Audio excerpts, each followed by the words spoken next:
So if you're someone that continues to take bad trades after bad trades, you might want to listen up. So in this video, we're going to be breaking down one of the most valuable companies that's publicly traded. It's a blue chip company. It's a company that's extremely bullish over a long period of time. And again, it's a very simple question that you need to begin to ask yourself. If you're someone that continues to take bad trades after bad trades, maybe it's not even so much about your ability to trade, but what you are choosing to trade, right? If direction is against you and you continue to try to buy the dip on companies that continue to sell off over a long period of time, most likely, again, the overall trend is against you. This is where I've always talked about this to our beginners that are part of LPP.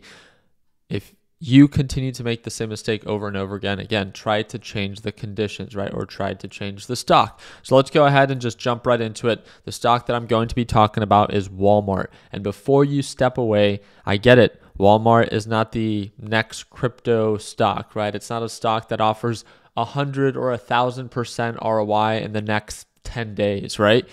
But Walmart is a company that's been here for a very long time. And if we look at the week chart, it's been extremely bullish for a very long period of time.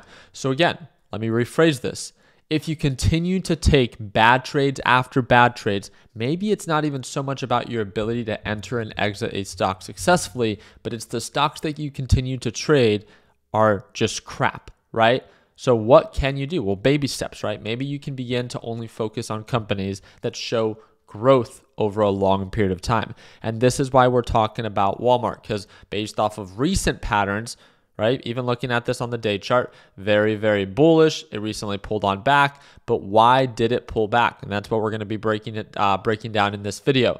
We're going to be breaking down the support and resistance, entry, exit that I'm going to set up for myself. You are encouraged that if you see value in this, you do your own. Where I plan to average up my position size, max loss, ROI. I'm going to be talking all about this. But Walmart stock tanks 8% as retailer warns consumers still tightening their belts. So this overall idea is based off of expectations that they set during their guidance. Walmart did beat expectations for earnings per share and for overall revenue. And it says that based off of what they've seen in October, that's what it continues to come back to, right? Based off of what they continue to see in October, they saw a sharp fall off in sales. So again, they begin to question, okay, maybe consumers as of right now are still trying to potentially budget, especially as we go into the holiday. So they lowered their expectation, and this is where Walmart saw a drop.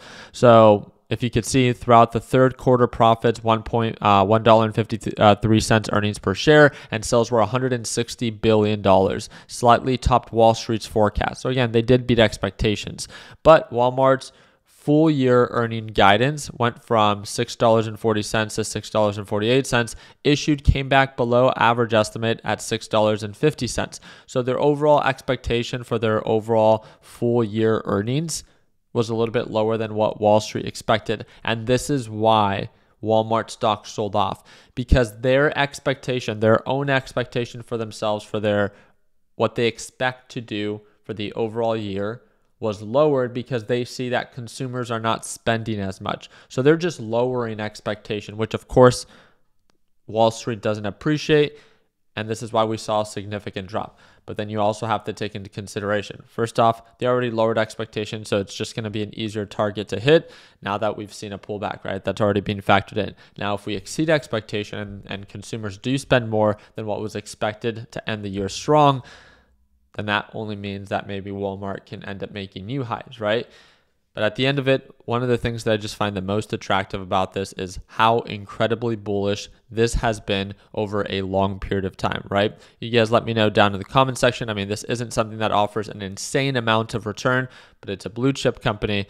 For those that were not aware, Walmart is also considered the largest. Let me go ahead and get you the exact wording that they used. So Walmart is the world's largest company by sales, bringing in $611 billion in 2022, 80% of that which came domestically. Again, Walmart is not a small company.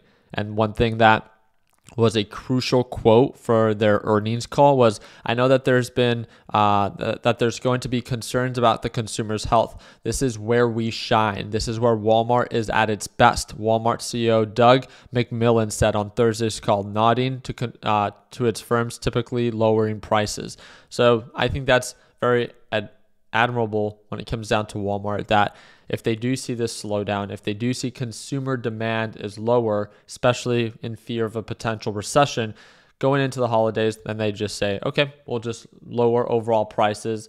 Yeah, it might cut into our overall profits, but overall revenue should therefore pick up. And again, we give our consumers a more affordable price, right? Let's go ahead and just get right into it. So as of right now, one thing that it's testing on this 4-hour time frame, we're testing our support range. Now, again, this is something that it's testing. It's not that it has to bounce here, that it can't sell off more. It can definitely sell off more as patterns tend to repeat themselves, but they don't always have to. We have an ascending support here on the moving average, so it's done a really good job holding above. So I'm just going to assume that it's going to try to hold above at this same level. Right now, overall support is going to be right around 155. Previous resistance is going to be right around 170. So I'm just going to go ahead and put this 170 right on over here. My desired entry or exit, again, I view Walmart as a blue chip company. I don't view it as a very risky stock. So normally if I was trading something that was to be considered of greater risk, I would need to wait for more proper confirmation, all that good stuff, right? I would probably want to be a little bit more selective with my entries and my exits. But Walmart, I wouldn't mind holding this for a long period of time, right? It also doesn't offer a crazy amount of return, which in my opinion also doesn't offer a crazy amount of risk.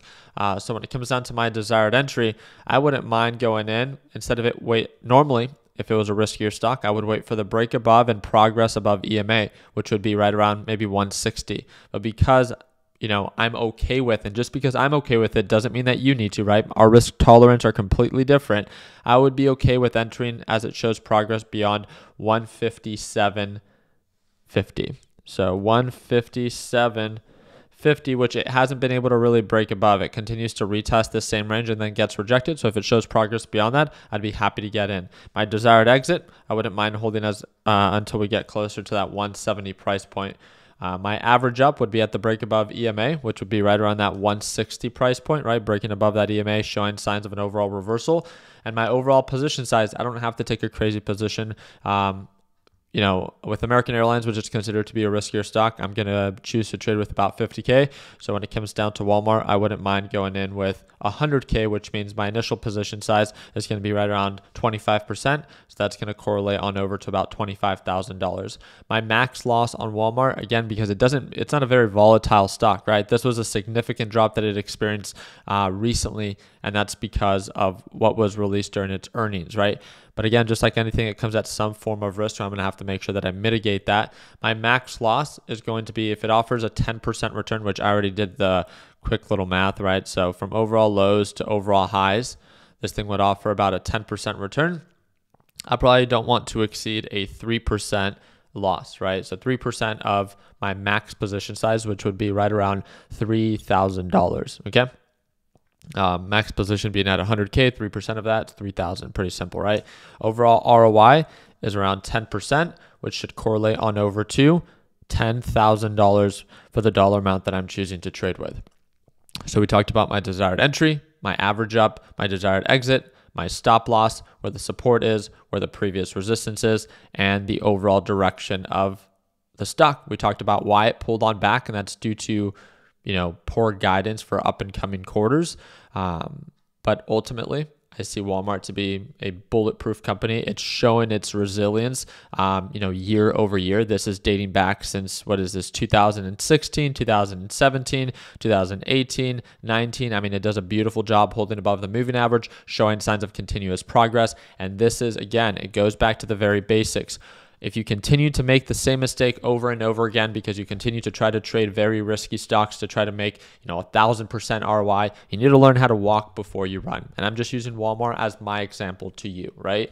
This is why I think it's super important to slow down, focus on the basics, and making sure that the trend is your friend. If you continue to trade stocks that direction is against you, you're only making it more complicated for yourself and you're going to most likely continue what you are already experiencing, and that's loss after loss, because you have to be so much more experienced to properly enter and exit successfully on an overall descending pattern. So again, I thought Walmart would have been a great example for those that are kind of struggling with that, to remind them of the importance of the trend is your friend and to not overcomplicate your trading or your overall investing. So again, we talk about these concepts every single day during my live trading session with the LPP team. I would love to see you there. I trade live every single day at market open, and I'm going to be trading live as soon as tomorrow on Monday. I would love to see you there. It's going to be the second link in the description down below. It's a one-time payment, lifetime access, and you'll get to watch me trade live every single day. And we're running our biggest sell right now, which is $175 off. And again, the second link in the description down below. I do want to remind you, this is the last, I think at this point, it's going to be like the last 14 hours of our BMW giveaway for prize week. So if you haven't entered right now, every single order gets a prize. And if, again, you want to learn more about it, it's the fourth link in the description down below, and it ends tonight at midnight. So really do appreciate you guys' time. Hope that we're a thumbs up. Please consider subscribing. And like always, let's make sure that we end the year on a green note. Take care, team.